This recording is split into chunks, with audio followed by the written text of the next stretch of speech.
पूरे देश की आत्मा रो पड़ी थी। बहुत तकलीफ हुई थी सबको, मेरे को भी बहुत तकलीफ हुई थी। आप सब लोग भी बड़े दुखी थे।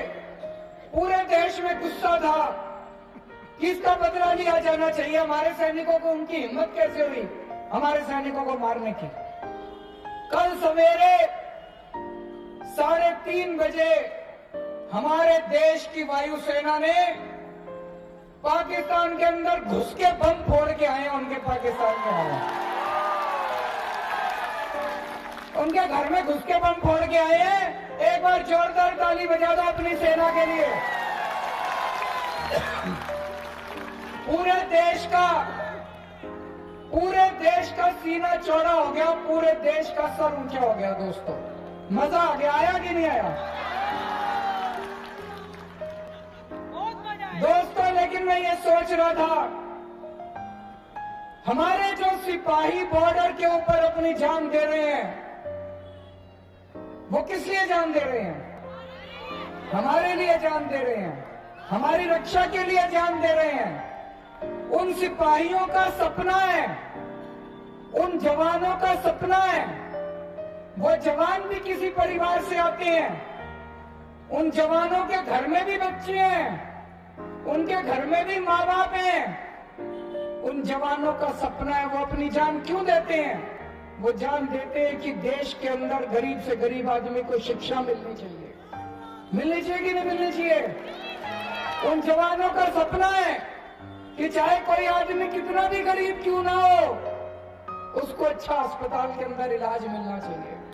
उन जवानों का सपना है देश के अंदर अच्छी सड़कें बननी चाहिए, सस्ती बिजली मिलनी चाहिए, 24 घंटे बिजली मिलनी चाहिए।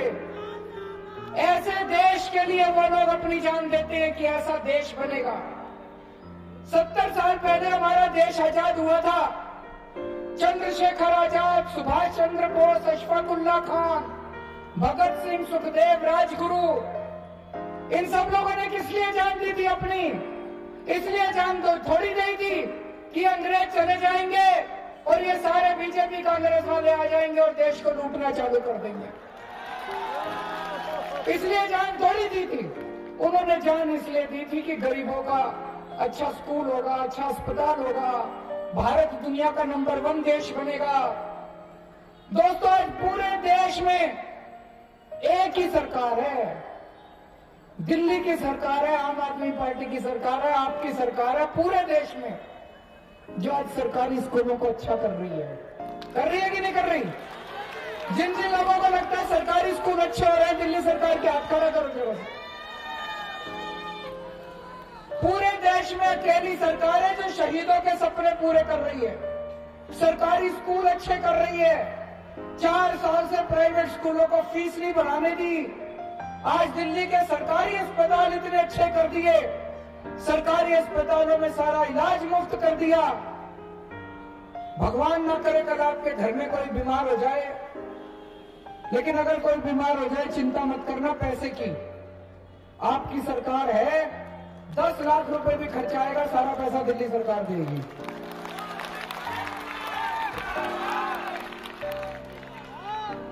आज 200 यूनिट के नीचे दिल्ली में 1 रुपए यूनिट बिजली मिल रही है, 1 रुपए यूनिट। पूरे देश में कहीं 1 रुपए यूनिट नहीं है। देश तो छोड़ो, पूरी दुनिया में 1 रुपए यूनिट बिजली कहीं नहीं मिल रही दोस्तों।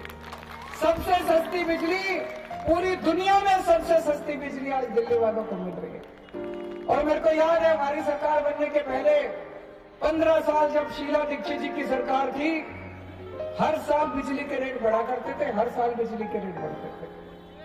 4 साल से बिजली के रेट नहीं बढ़ने दिए और सबसे सस्ती बिजली दिल्ली के अंदर कर दी और 24 घंटे बिजली कर दी। अब लोग इन्वर्टर खरीदना भूल गए, इन्वर्टर वालों की दुकानें बंद हो गई। बैटरी खरीदना भूल गए ना, और बैटरी नहीं खरीदते आजकल इन्वर्टर की। और दोस्तों, गली गली के अंदर, घर घर के अंदर पानी पहुंचा रहे हैं, सीवर पहुंचा रहे हैं। सबसे ज्यादा फायदा आज दिल्ली के गरीबों को हो रहा है, मजदूरों को हो रहा है। हमने 13,000 रुपए मिनिमम वेज कर दिया दिल्ली के अंदर, और जो मिनिमम वेज नहीं देता उसके यहाँ रेड मार के लोगों को मिनिमम वेज दिलवाने की कोशिश करते हैं दोस्तों। लेकिन दोस्तों, दिल्ली में जितने काम हम करते हैं, आप रोज अखबारों में पढ़ते होंगे, केंद्र सरकार हर काम में टांग अड़ा रही है, हर काम में टांग अड़ाती है। अब अगले हफ्ते से पूरी दिल्ली में सीसीटीवी कैमरे लगने चालू हो जाएंगे। हर गली के अंदर सीसीटीवी कैमरे लगवा रहे हैं, पूरी दिल्ली के अंदर। 3 साल पहले हमने सीसीटीवी कैमरों की फाइल केंद्र सरकार में भेजी थी। दिल्ली में एक समस्या ही है, जितने काम हम करते हैं, सारे कामों की परमिशन हमको केंद्र सरकार से लेनी पड़ती है। हर काम की परमिशन। हम स्कूल बनवाए तो केंद्र सरकार से परमिशन लेनी पड़ती है, हम अस्पताल बनवाए तो केंद्र सरकार से परमिशन लेनी पड़ती है, हम सीसीटीवी कैमरे लगवाए तो केंद्र सरकार से परमिशन लेनी पड़ती है।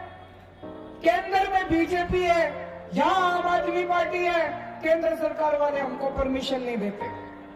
फिर उनसे लड़ लड़के हमको काम करवाना पड़ता है। पिछले साल मनीष सिसोदिया जी और ये सतिंदर जैन, इनको 10 दिन तक एलजी हाउस के अंदर घुस के अनशन करना पड़ा था, तब एलजी ने आपकी सीसीटीवी कैमरों की फाइल पास करी थी। हरियाणा की सरकार को केंद्र सरकार से परमिशन नहीं लेनी पड़ती। हरियाणा की सरकार स्कूल बनाना चाहे तो वो खुद ही बना सकती है। महाराष्ट्र की सरकार अस्पताल बनाना चाहे वो खुद ही बना सकती है। तमिलनाडु की सरकार सीसीटीवी कैमरे लगाना चाहे वो खुद ही कर सकती है। दिल्ली सरकार को हर काम की परमिशन केंद्र से लेनी पड़ती है। क्यों? कहते जी दिल्ली आधा राज्य है, दिल्ली आधा राज्य है। आज 70 साल हो गए आजादी के, अभी भी आधा राज्य है।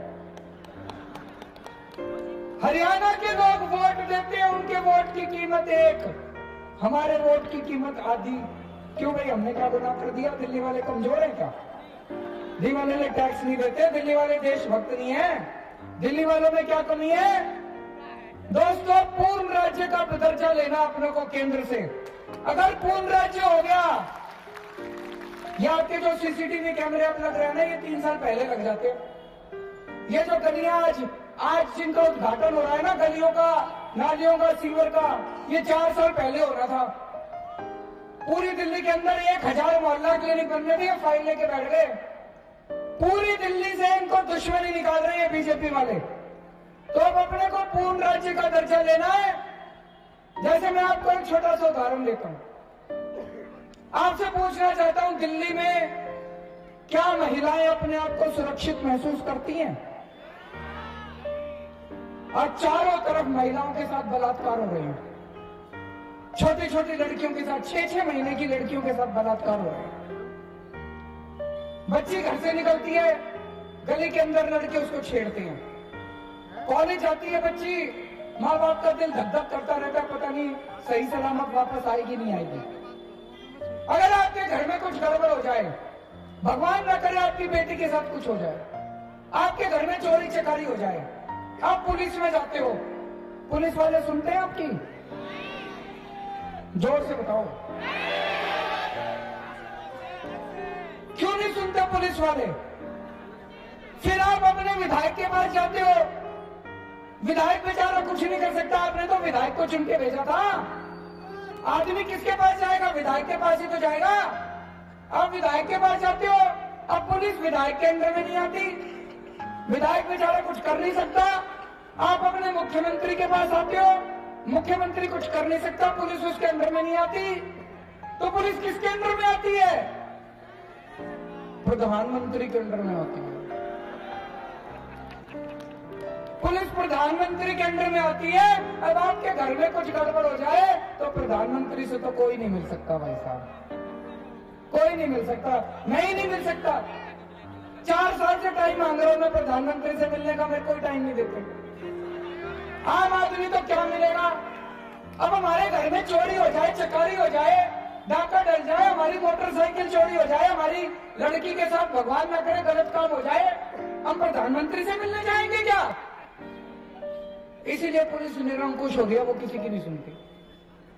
दोस्तों, पूर्ण राज्य बनेगा दिल्ली, पुलिस को आपकी सुननी पड़ेगी। अगर पुलिस आपकी नहीं सुनेगी, आपका काम नहीं करेगी, आपकी कंप्लेन नहीं लिखेगी, अगर चोर को नहीं पकड़ेगी, बलात्कारी को सजा नहीं देगी, जो लड़के आपकी लड़कियों को छेड़ते हैं उनको अगर पुलिस नहीं पकड़ेगी, आप विधायक के पास आ जाना, ये एसएचओ की ट्रांसफर करा देगा फिर विधायक। पुलिस को जनता की सुननी पे होना चाहिए, नहीं होना चाहिए ऐसे? आज आपके 12वीं में आपके बच्चे का 95% नंबर आ जाए, भाई साहब दिल्ली में किसी कॉलेज में एडमिशन नहीं मिलता। गलत तो नहीं कह रहा? 95% नंबर आ जाए, घर में खुशी नहीं होती, लड्डू नहीं बांटते, रोना होता घर के अंदर। 95% आ गए, कम आ गए। हमारे जमाने में फर्स्ट डिवीजन आ जाती थी, 60% आते थे, लड्डू बांटा करते थे माँ बाप। आजकल 95% में भी एडमिशन नहीं मिलता। क्यों नहीं मिलता? कई सालों से दिल्ली में कई नई यूनिवर्सिटी बनी नहीं, नए कॉलेज ही नहीं खुले। क्यों नहीं खुले? 4 साल पहले जैसे हमारी सरकार बनी, हमने केंद्र सरकार से परमिशन मांगी। हमने कहा जी 3 नई यूनिवर्सिटी खोलना चाहते हैं और 50 कॉलेज बनाना चाहते हैं। बनने चाहिए नहीं बनने चाहिए कॉलेज? यूनिवर्सिटी बननी चाहिए नहीं बननी चाहिए? 4 साल पहले परमिशन मांगी थी केंद्र सरकार से, आज 4 साल हो गए अभी तक परमिशन नहीं दी। भाई साहब दिल्ली के लोग चाहते हैं कॉलेज बनने चाहिए, दिल्ली के लोग चाहते हैं यूनिवर्सिटी बननी चाहिए, केंद्र सरकार बनने नहीं दे रही। आज अगर पूर्ण राज्य होता, हमें केंद्र सरकार से परमिशन लेने की जरूरत नहीं थी, अभी तक कॉलेज बन चुके होते। जिस दिन पूर्ण राज्य बनेगा, 2 साल के अंदर इतने कॉलेज खोल देंगे, फर्स्ट डिवीजन वाले को भी अच्छे कॉलेज में एडमिशन मिलेगा दिल्ली के अंदर। दोस्तों, इस तरह की खबरें देखने के लिए आप हमारे चैनल को लाइक करके सब्सक्राइब करें और नोटिफिकेशन बेल ऑन कीजिए।